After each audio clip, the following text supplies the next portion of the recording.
painting your side with positive qualities while vilifying your opponent. Self-fulfilling prophecies may result. Counteract these biases with role plays of the opposition's interests. End of Idea in Practice section. Global dealmakers did a staggering $3.3 trillion worth of M&A transactions in 1999. And that's only a fraction of the capital that passed through negotiators' hands that year.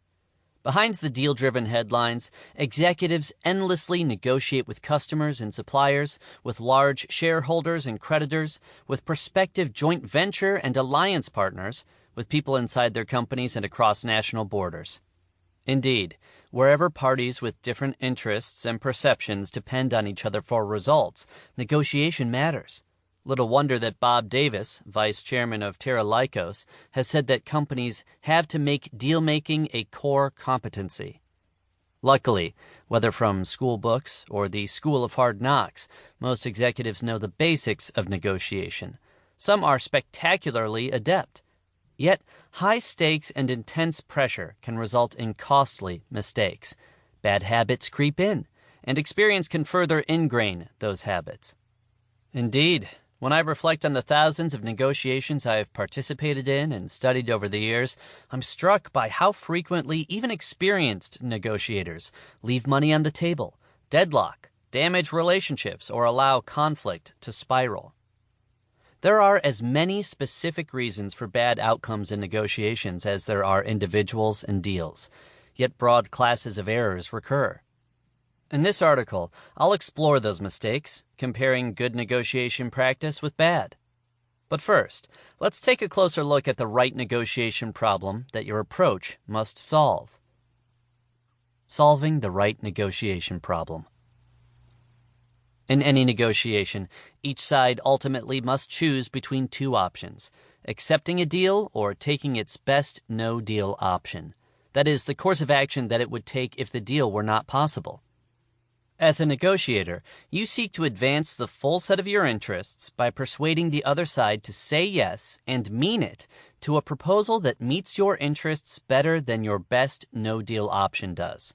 And why should the other side say yes? Because the deal meets its own interests better than its best no-deal option. So, while protecting your own choice, your negotiation problem is to understand and shape your counterpart's perceived decision, deal versus no deal, so that the other side chooses in its own interest what you want. As Italian diplomat Daniele Varre said long ago about diplomacy, negotiation is the art of letting them have your way.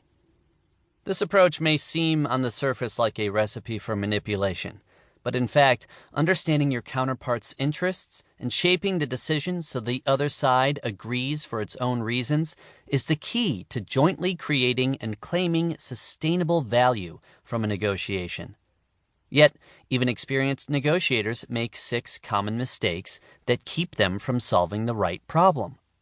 Mistake 1: neglecting the other side's problem. You can't negotiate effectively unless you understand your own interests and your own no-deal options. So far, so good. But there's much more to it than that. Since the other side will say yes for its reasons, not yours, agreement requires understanding and addressing your counterpart's problem as a means to solving your own. At a minimum, you need to understand the problem from the other side's perspective. Consider a technology company whose board of directors pressed hard to develop a hot new product shortly after it went public. The company had developed a technology for detecting leaks in underground gas tanks that was both cheaper and about 100 times more accurate than existing technologies, at a time when the Environmental Protection Agency was persuading Congress to mandate that these tanks be continuously tested. Not surprisingly, the directors thought their timing was perfect and pushed employees to commercialize and market the technology in time to meet the demand. To their dismay, the company's first sale turned out to be its only one. Quite a mystery, since the technology worked, the product was less expensive, and the regulations did come through. Imagine the sales engineers confidently negotiating with a customer for a new order. This technology costs less and is more accurate than the competition.